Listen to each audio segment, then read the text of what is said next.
পরের দিন রুমটিতে আয়েশার বান্ধবী প্রিয়া চলে আসে। কিরণ প্রিয়ার হাত থেকে বাঁচার জন্য বাড়ির এক কোণে লুকিয়ে পড়ে, কারণ যদি প্রিয়া জানতে পারে যে কিরণ তার রুমে গতকাল ছিল তাহলে তাকে আস্ত রাখবে না। আয়েশা যখন পূজার কাছে জানতে পারে যে প্রিয়া 2 দিনের ছুটি নিয়েছে আর সে বাড়িতে আছে, তখন আয়েশা অবাক হয়ে যায়।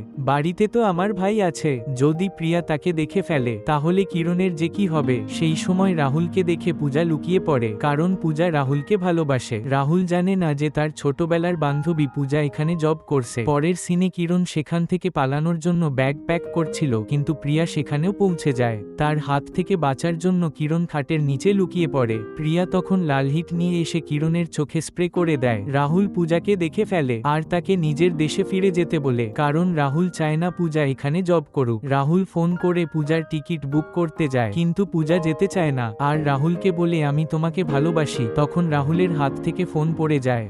আবির বাইরে বেরোনোর জন্য লিফটে যায়, কিন্তু সেই সময় লিফটে আয়েশা চলে আসে। আয়েশা নিজের ভাগ্য বদলানোর জন্য আবিরকে ছোঁয়ার চেষ্টা করে। এইদিকে আবিরও ভাবে এই মেয়েটিই আমার এই অসুখ সারাতে পারবে। আবির ভাবে এই মেয়েটিকে কি একবার ছুঁয়ে দেখব। ঠিক তখনই গেটটি ওপেন হয়ে যায়। পরের সিনে আবিরের বাবা একটি প্রজেক্ট নিয়ে আবিরের সাথে দেখা করতে আসেন, কিন্তু আবির তার বাবার প্রজেক্টটি রিজেক্ট করে দেয়। আবিরের বাবা অনেক রেগে যায় আর তাকে অনেক কটু কথা শোনাতে থাকে। আয়েশার মা আয়েশার জন্য একটি ছেলে দেখেছেন। ছেলেটি একটি রেস্টুরেন্টে তার জন্য অপেক্ষা করবে। আয়েশাকে বলেন ছেলেটির সাথে একবার দেখা করতে, কিন্তু আয়েশার ছেলেটিকে পছন্দ না। তাই সে নিজেকে জঘন্য দেখাতে অতিরিক্ত মেকআপ লাগিয়ে ছেলেটিকে দেখতে যায়, কিন্তু ছেলেটির জায়গায় আবিরকে সেখানে দেখে আয়েশা অবাক হয়ে যায়। আয়েশা সেখান থেকে পালানোর চেষ্টা করে, কিন্তু আবির তাকে পালাতে দেয় না। আবির আয়েশার কাছে গিয়ে বলে আয়েশা আমাকে বিয়ে করবে। কিছুক্ষণের জন্য সবকিছু যেন থমকে যায়।